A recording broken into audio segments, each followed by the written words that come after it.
नमस्कार, मैं प्रवीण सेठी। राष्ट्रीय लोकवाणी समाचार में आपका स्वागत है। और आइए खबरों में बढ़ने से पहले एक नजर डालते हैं अब तक की मुख्य सुर्खियों पर।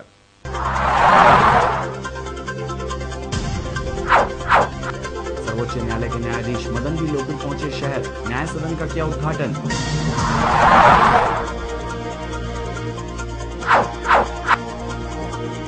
एक दिन के बारिश में खोला एमजीएम अस्पताल का पोल, गिरने लगा है नए छत का प्लास्टर।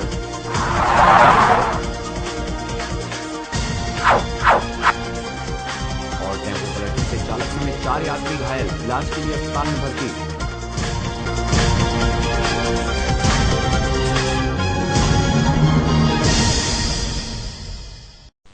और अब खबरें विस्तार से। पूर्व निर्धारित कार्यक्रम के तहत सर्वोच्च न्यायालय के न्यायाधीश मदन बी लोकुर जमशेदपुर पहुंचे तथा जमशेदपुर सिविल कोर्ट में नवनिर्मित न्याय सदन का उद्घाटन किया। इस दौरान उनके साथ झारखंड हाईकोर्ट के मुख्य न्यायाधीश DN पटेल, न्यायमूर्ति श्रीमती R भानुमति उपस्थित रही।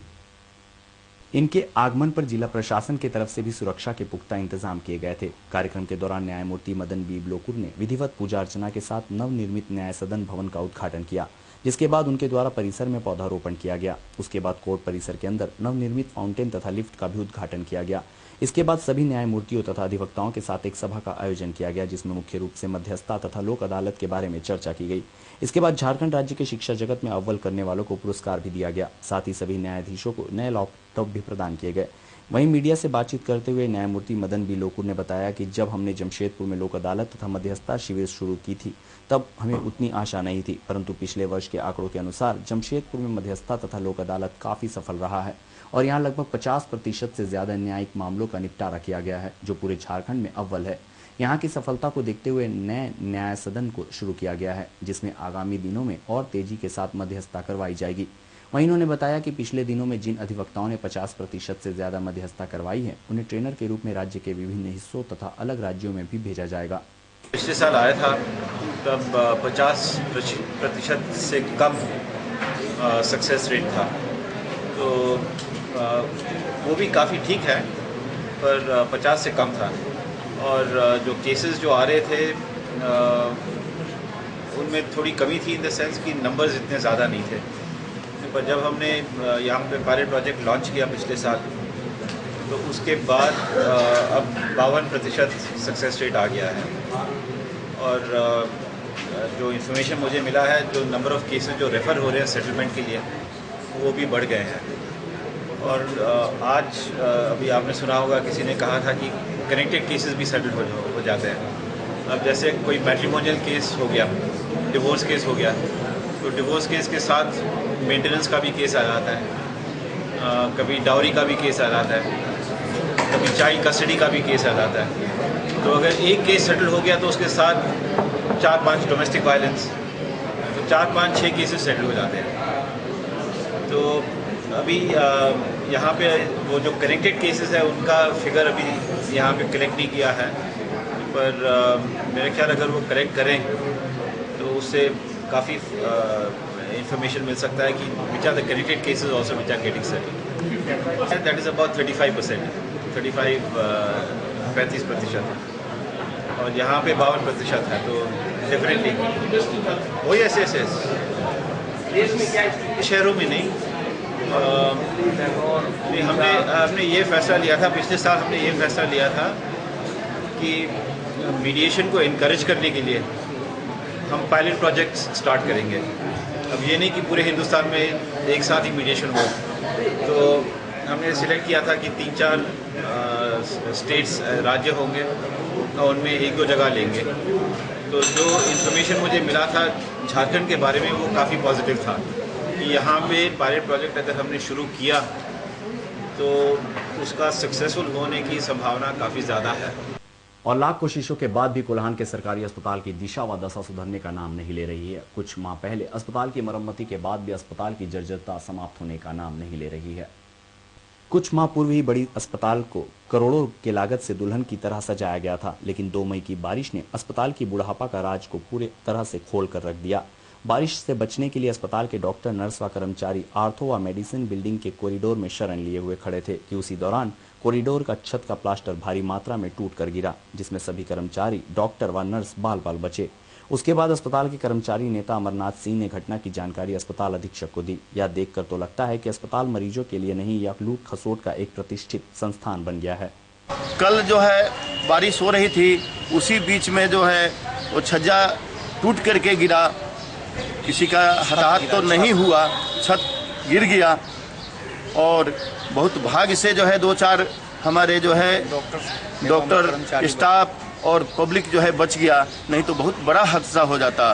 फिर हम लोग आए, आ करके मात्र 2 फीट की दूरी देख करके हमने अधीक्षक महोदय से बात किए कि ऐसा ऐसा स्थिति हो गया है। तो उन्होंने कहा कि जो भवन निर्माण के अभियंता हैं, जो एक्जीक्यूटिव इंजीनियर हैं, उनसे हम बात करके जो है रिपेयरिंग की व्यवस्था जो है कराएंगे। जितना जल्द हो सकेगा इस काम को हम पूरा कराएंगे। आज लेटर भी बन गया है एक्जीक्यूटिव इंजीनियर को कि जितना जल्द हो सके उसकी मरम्मत कराएं, अन्यथा उसके लिए भी हम लोग जो है आंदोलन करेंगे। और इधर बिष्टुपुर साउथ पार्क के समीप पुलिस जीप को बचाने के क्रम में एक टेम्पो पलट गई, जिसमें सवार टेम्पो चालक समेत कुल 4 यात्री बुरी तरह जख्मी हो गए। बिष्टुपुर पुलिस की गश्ती दल ने सभी जख्मियों को एमजीएम अस्पताल में इलाज करवाया। टेम्पो चालक सागर ने बताया कि वह बिष्टुपुर वोल्टास बिल्डिंग के समीप से यात्रियों को बैठाकर आदित्यपुर लेकर जा रहा था कि उसी क्रम में बिष्टुपुर साउथ पार्क के समीप बिष्टुपुर पुलिस को बचाने के क्रम में उनका टेम्पो पलट गया। उसके बाद जीप के सिपाहियों ने स्थानीयों की मदद से उन्हें और उनके टेम्पो के यात्रियों को मुकरू महतो, नरसिंह प्रसाद व मोहम्मद फिरोज को उठाकर इलाज के लिए एमजीएम अस्पताल लेकर आए। यहाँ के डॉक्टरों ने तीनों यात्रियों की स्थिति को देखते हुए उन्हें बेहतर इलाज के लिए टाटा मुख्य अस्पताल भेज दिया। साउथ पार्क में कहाँ से ले जा रहा था गाड़ी? वोल्टास से सवारी गाड़ी है। कितने लोग थे आपकी गाड़ी में? 4-5। कैसे पलटी हो गया गाड़ी? जीप अचानक आ गया। हाँ, थाना जीप आ गया। थाना जीप आ गया था ये वाला जो आया तो था। हाँ, थाना जीप आ गया था इसी को बचाने के चक्कर में। वहीं घटना के संबंध में बिष्टुपुर पुलिस की एएसआई टी लुगुन ने बताया कि सुबह वे लोग गश्ती में थे। उसी क्रम में साउथ पार्क के समीप दुर्घटनाग्रस्त टेम्पो के चालक ने अपना टेम्पो को काफी तेज गति से चला रहा था। उसी क्रम में टेम्पो चालक तेज गति से उनके जीप को ओवरटेक करना चाहा, लेकिन टेम्पो वहीं पलट गया। उस घटना के बाद वे लोग स्थानीयों की मदद से सभी जख्मियों को इलाज के लिए एमजीएम अस्पताल लेकर आए। हम लोग इस साइड हम लोग धीरे धीरे जा रहे थे तो वो बहुत स्पीड में आ रहा था, और ऐसे किया तो उधर मैंने हम लोग के पीछे उधर पलट गया। मैंने इसका गाड़ी रेंज में था। हाँ? इसका स्पीड में गाड़ी था। हाँ। आधुनिकता के इस दौर में जहां आज इंसान चांद पर घर बनाने की सोच रहा है, वहीं आज भी ऐसे हमारे देश में कई जगह है जहां लोग बाबाओं और ओझा गुनियों के चक्कर में फंस कर रह गए हैं और उन पर विश्वास भी करते हैं। झारखंड का जमशेदपुर के आसपास के ग्रामीण क्षेत्रों में इन दिनों बाबाओं का खूब बोलबाला है। कुछ तो अपने पास दैवीय शक्ति होने की बात कहते हैं और लोगों की परेशानियों को हल कर देने का दावा भी करते हैं। हाथों में हड्डी के टुकड़े और सिंदूर के माध्यम से ये भूतों का पता लगा लेने की बात कहते हैं और उसे पकड़ लेने की बात कहते हैं। ज्यादातर जंगलों व ग्रामीण क्षेत्रों में रहकर इस बाबा का काम निरंतर जारी रहता है। वहीं जहां एक बाबा ऐसे अजीबोगरीब काम को अंजाम देते हैं, वहीं दूसरी ओर कई ऐसे भी लोग हैं जो अपने पास दैवीय शक्ति होने की बात बताते हैं और लोगों को परेशानियों से छुटकारा दिलाने का दावा भी करते हैं।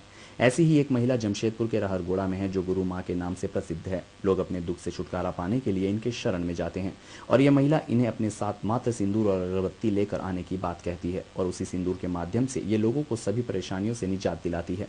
लोगों के अनुसार ये वो सब बातें बताती है जो सिर्फ परिवार के लोग जानते हैं और उन्हें काफी इससे फायदा भी मिलता है। इस महिला का कहना है कि इसे सपने में भगवान दिखाई देते हैं और लोगों की भलाई करने की बात कहते हैं। मेरे को दूसरा को भलाई करके बहुत अच्छा लगता है। कितने दिन से आप कर रही हैं? मेरा ये मझली लड़की 8 साल 9 साल हो रहा है। ऐसे ही छोटा था, ऐसे सुला के ही कर रहे हैं।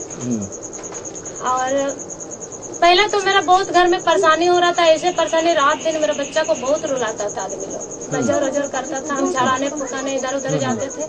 अपना जिंदगी रो के बहुत मैंने हम अपना जिंदगी बनाए हैं। मेरा आदमी भी ठेकेदारी में खटता है। आपको आप अभी सिंदूर में देखती हैं? हाँ। क्या देखती हैं उसमें? थोड़ा बहुत दिखता है, मान लो करता है तो उपास ही रहते हैं तो घर द्वार उन लोग का आदमी लोग दिखता है, शुद्ध ही रहते हैं तो। और ऐसे अगर हम खा लेते हैं तो कुछ नहीं दिखता मेरे को। अभी तक हम कुछ नहीं खाए, नहा धोआ के अपना बैठे हैं तो दिखता है थोड़ा बहुत तो बता देते हैं। मैंने सिंदूर में पूरा दिखता है? हाँ। एकदम? हाँ। आपको दिखता है पूरा? हाँ। फिर उस हिसाब से आप बताते हैं। बताते मतलब जितना मेरे को दिखता है उतना ही बताते हैं, फालतू का चीज हम नहीं बताते। हम दुर्गा माँ को मानते हैं, दुर्गा माँ को। और दुर्गा जी का कलश भी मेरे बैठे रहता है हमेशा। हम कभी नहीं दहाते 1 साल में 1 बार। एक बार मैंने दुर्गा पूजा के समय। हाँ, नवरात्रि दोनों नवरात्रि उठाते हैं। दोनों। छोटा भी मेरा बच्चा रहेगा, हम नवरात्रि 9 दिन उपवास करके ही करते हैं। मेरा सास में बहुत तबीयत खराब था, मतलब उनको जिंदा रहने का भरोसा नहीं था। यही दीदी बता दिए थे ठीक हो जाएगा बोल के, और क्या क्या शनि हुआ पूजा करवाए, 200-300 रुपया ऐसी खर्चा हुआ था, ठीक हो गया था। तो हम बहुत जन को अगल बगल को भी बताते हैं, बोल के चलिए देखते हैं, अच्छा कर देते हैं। मेरा भी तबीयत खराब हुआ था तो बोले सर दर्द आप दवा कराइए, दवाई कराएं, देखिए मेरा ठीक है। आपसे क्या फिर मांगती हैं? क्या डिमांड रहता है इनका?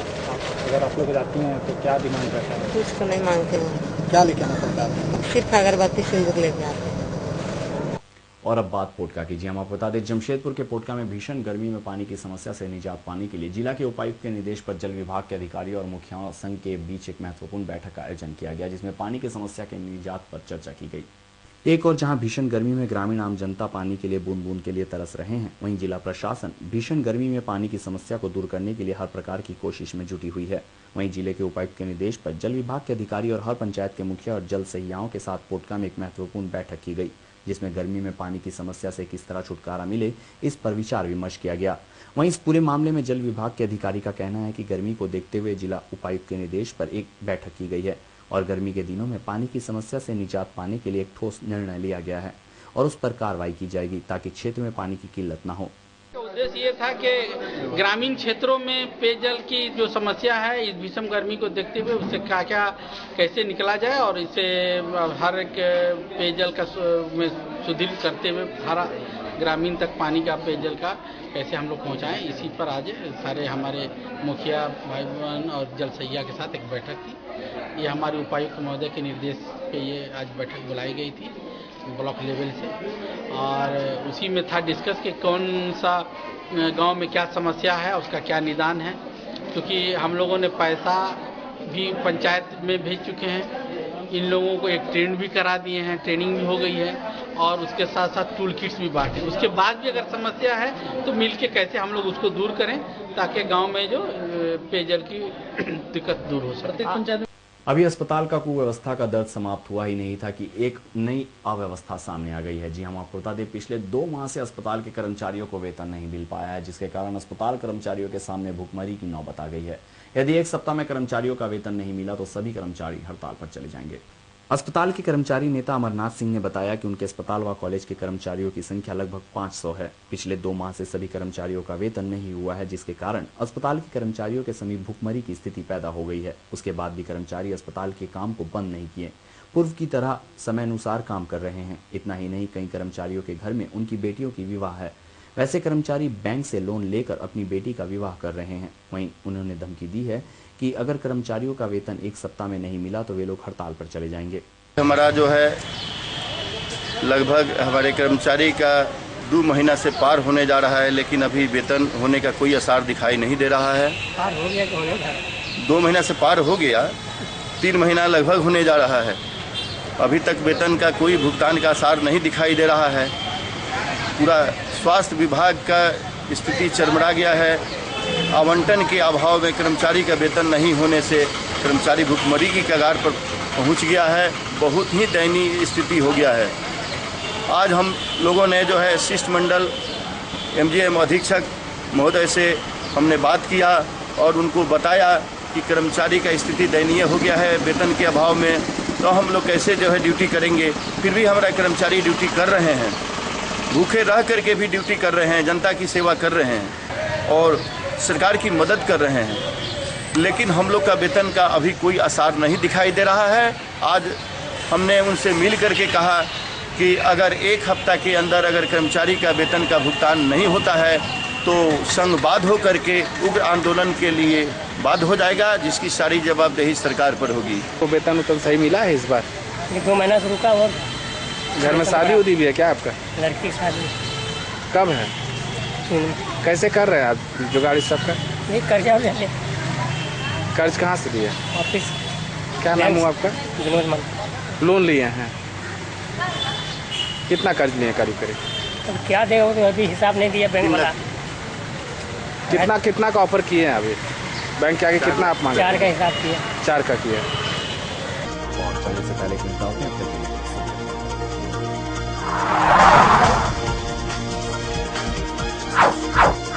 सर्वोच्च न्यायालय के न्यायाधीश मदन बी लोकुर पहुंचे शहर, न्याय सदन का किया उद्घाटन।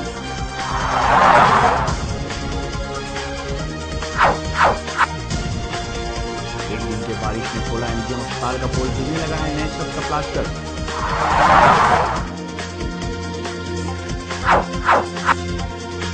और टेम्पो पलटने से चालक समेत 4 यात्री घायल, इलाज के लिए अस्पताल में भर्ती। और अधिक जानकारी के लिए लॉगिन करें www.ramdev.com।